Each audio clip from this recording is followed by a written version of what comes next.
For centuries, we thought that the wilderness was ruled by males.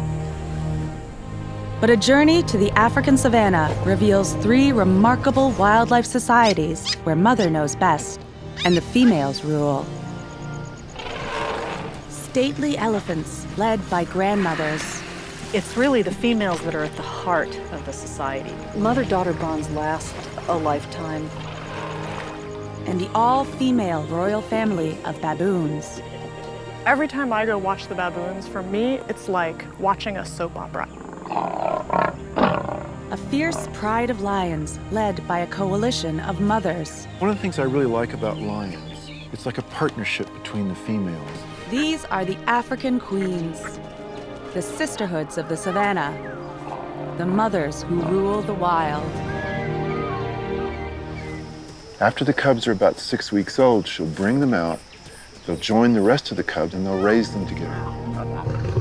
Everywhere else on Earth, cats are solitary, except lions.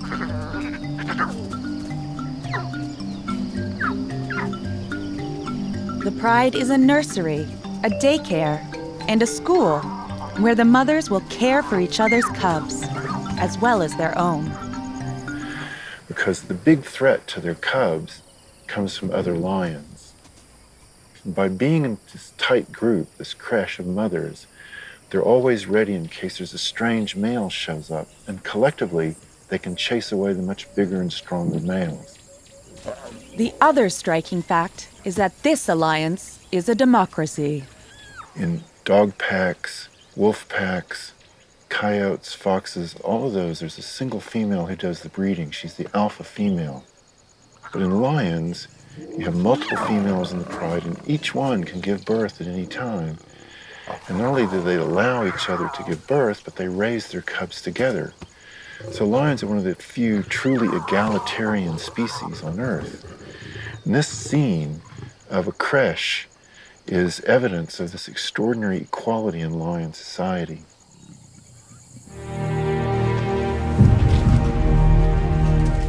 "500 kilometers away, other mothers are on the move. Like lions, elephant families are female at their core. Young males also leave once they reach puberty. But all the sisters, aunts, and grandmothers remain. We call elephants matriarchal societies because the matrilines, the female line in the family, stays together for life. The matriarch is an incredibly unique individual in terms of the knowledge she possesses. And that knowledge is what gives her the leadership power in her family. There is a lot of knowledge for the matriarch to transmit. The matriarch elephant knows all the routes. It knows all where the water points are. It knows all the grazing and feeding areas during the dry season and in the wet season. Matriarchs will also adopt orphans from unrelated families. This is Habiba, who survived the slaughter of all the adults in her family when she was a young adolescent. There was no one left to care for her or her little sisters. Yet today, 7 years later, here she is, a matriarch in her own right. And in elephant society, that counts. Often her sister or her cousin will have a family that they associate regularly with. We call this a kinship group. Another word for it would be an extended family group.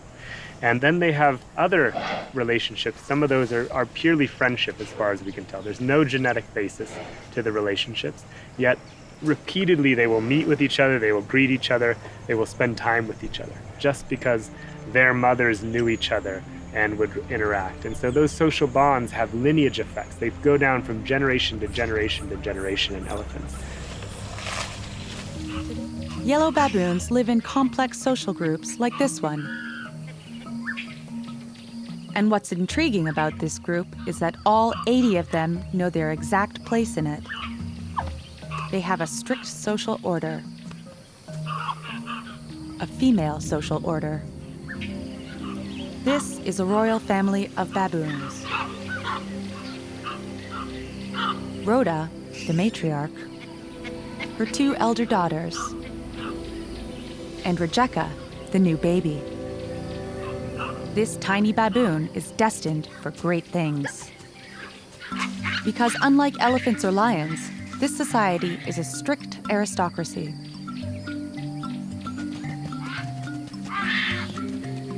Where each female is born with a rank.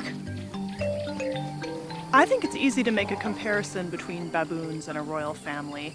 In a lot of royal families, you think of the oldest son inheriting the power. The difference in baboons is it's the youngest daughter that's inheriting the power. This is her youngest daughter, so the one that's most recently born, her second youngest, third youngest, fourth youngest. So this youngest daughter has what we call youngest ascendancy because she has what's called the highest reproductive value.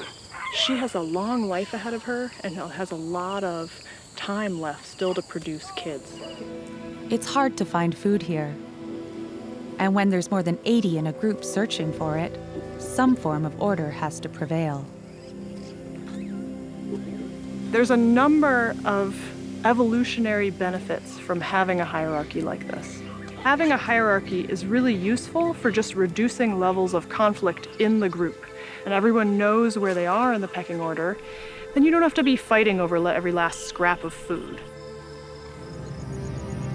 One of the main things that baboons share in common with lions and elephants is the importance of female relationships and female family relationships in the society. But the way those matrilineal relationships play out is really different for the different species.